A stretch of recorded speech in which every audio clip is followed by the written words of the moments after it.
नवरात्र में माता की उपासना करने वाले सभी भक्तगण, दुर्गा सप्तशती का यह 9वां अध्याय है। इस अध्याय का पाठ संतान की प्राप्ति तथा उन्नति के लिए किया जाता है। किसी खोई हुई वस्तु को प्राप्त करने के लिए भी इस अध्याय का पाठ अत्यंत सिद्ध एवं प्रभावशाली है। तो माता की कथा को ध्यान से श्रवण करें। राजा ने कहा, भगवन, आपने रक्त बीज के वध से संबंधित यह देवी के चरित्र का अद्भुत महात्म्य मुझे सुनाया। अब रक्त बीज के मारे जाने पर अत्यंत क्रोध में भरे शुंभ और निशुंभ ने जो कर्म किया उसको मैं सुनना चाहता हूँ। ऋषि कहते हैं, हे राजन, रक्त बीज तथा अन्य दैत्यों के मारे जाने पर शुंभ और निशुंभ के क्रोध की सीमा न रही। अपनी विशाल सेना का इस प्रकार वध होता देख निशुंभ क्रोधित होकर देवी की ओर दौड़ा। उसके आगे पीछे तथा दाएं बाएं बड़े बड़े असुर थे, जो क्रोध में भरकर होठ चबाते हुए देवी को मारने के लिए आए। महापराक्रमी शुंभ भी अपनी सेना सहित मात्र गणों से युद्ध करके चंडिका को मारने के लिए क्रोधावेश में आया। तब शुंभ और निशुंभ के साथ देवी का घोर संग्राम छिड़ गया।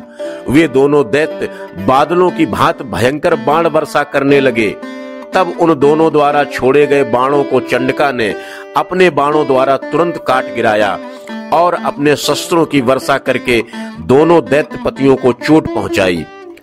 तब निशुंभ ने तेज धार वाली तलवार तथा चमकती हुई ढाल लेकर देवी के वाहन सिंह के मस्तक पर प्रहार किया। अपने वाहन को चोट पहुंचने पर देवी ने तुरंत ही शूरप्र नाम बाण से निशुंभ की तलवार काट डाली और 8 चांद जड़ी सुंदर ढाल के टुकड़े टुकड़े कर दिए। ढाल और तलवार कट जाने पर उस असुर ने शक्ति चलाई, किंतु सामने आते ही देवी ने चक्र से उसके भी 2 टुकड़े कर दिए। अब निशुंभ क्रोध में भभक उठा और उसने देवी को मारने के लिए शूल उठाया, किंतु देवी ने समीप आने पर उसे भी मुक्के से चूर कर दिया। तब उसने गदा घुमाकर देवी के ऊपर चलाई, परंतु वह भी देवी के त्रिशूल से कटकर नष्ट हो गई। इसके बाद फरसा हाथ में लेकर निशुंभ को आते देख देवी ने बाणों से घायल करके उसे पृथ्वी पर सुला दिया। अत्यंत पराक्रमी अपने निशुंभ के धराशायी हो जाने पर शुंभ अत्यंत क्रोधित होकर अपने रथ पर सवार श्रेष्ठ आयुधों से सुशोभित अपनी 8 भुजाओं से सारे आकाश से ढककर अंबिका को मारने के लिए आगे बढ़ा। उसे आते देख देवी ने शंख बजाया और अपने धनुष की प्रत्यंचा का घोर शब्द किया। फिर समस्त दैत्यों के तेज को नष्ट करने वाले अपने घंटे के शब्द से सभी दिशाओं को व्याप्त कर दिया। फिर सिंह ने भी बड़े बड़े गजराजों के मद को दूर करने वाली अपनी दहाड़ से पृथ्वी, आकाश और 10 दिशाओं को गुंजा दिया। फिर काली ने आकाश में उछलकर अपने दोनों हाथों से पृथ्वी पर आघात किया। इससे इतना भयंकर शब्द हुआ, उससे पहले के 7 शब्द शांत हो गए। तत्पश्चात शिवदूती ने दैत्यों के लिए अमंगलकारी अट्टहास किया। इन शब्दों को सुनकर समस्त असुर थर्रा उठे, किंतु शुंभ को बड़ा क्रोध आया। उस समय देवी ने जब शुंभ को लक्ष्य करके कहा, ओ दुरात्मा, ठहर ठहर, तब आकाश में स्थित देवता जय जयकार करने लगे। शुंभ ने आगे बढ़कर ज्वालाओं से युक्त अत्यंत भयानक शक्ति चलाई। अग्नि के समान आती उस शक्ति को देवी ने बड़ी भारी उल्का से हटा दिया। उस समय शुंभ की गर्जना से तीनों लोक गूंज उठे। हे राजन, उसकी प्रतिध्वनि से वज्रपात जैसा जो भयानक शब्द हुआ, उसने सब शब्दों को जीत लिया। तत्पश्चात शुंभ द्वारा छोड़े गए बाणों को देवी ने और देवी के चलाए बाणों को शुंभ ने अपने अपने भयंकर बाणों द्वारा सैकड़ों हजारों टुकड़े कर दिए। तब क्रोधित हुई चंडिके ने शुंभ पर शूल से प्रहार किया, जिससे वह मूर्छित होकर भूमि पर गिर पड़ा।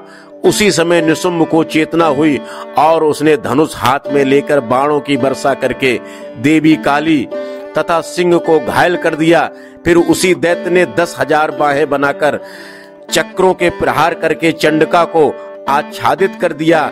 तब दुर्गम पीड़ा नाश करने वाली भगवती दुर्गा ने कुपित होकर अपने बाणों द्वारा उन बाणों तथा चक्रों को काट गिराया। तब निशुंभ हाथ में गदा लेकर अत्यंत वेग से दौड़ा। देवी ने तत्काल पैनी धार वाली तलवार से उसकी गदा को काट दिया। तब उसने सूल हाथ में उठाया। देवताओं को पीड़ा देने वाले निशुंभ को सूल हाथ में लिए आते देख चंडिका ने बड़ी तेजी से अपना सूल उसकी छाती में मारा। सूल से विदीर्ण हुई उसकी छाती से एक अन्य महाबली पुरुष खड़ी रह कहता हुआ निकला। उस निकलते हुए पुरुष की बात सुनकर देवी अट्टहास कर हंस पड़ी और खड्ग से उसका मस्तक काटकर पृथ्वी पर गिरा दिया। तत्पश्चात सिंह अपनी दाढ़ों से दैत्यों की गर्दनें कुचल कर खाने लगा। उधर काली तथा शिवदूती ने भी अनेक दैत्यों का भक्षण कर दिया। कुमार कार्तिकेय की सख्त कौमारी ने अनेक महादैत्य नष्ट कर दिए।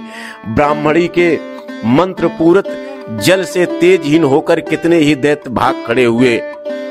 अनेक दैत्य महेश्वरी के त्रिशूल से छिन्न भिन्न होकर खेत रहे। वाराही ने अपने थूथुन की चोट से कितनों का कचूमर निकाल दिया। वैष्णवी ने भी अपने चक्र से दानवों के टुकड़े टुकड़े कर दिए। इंद्री द्वारा छोड़े गए वज्र से अनेक दैत्य प्राणों से हाथ धो बैठे। इस प्रकार कुछ असुर मारे गए, कुछ युद्ध क्षेत्र से भाग गए तथा कितने ही दैत्य काली शिवदूती तथा सिंह के ग्रास बन गए। माता के भक्तगण, इस तरह से 9वें अध्याय का समापन होता है। बोलो जय मां शेरावाली की।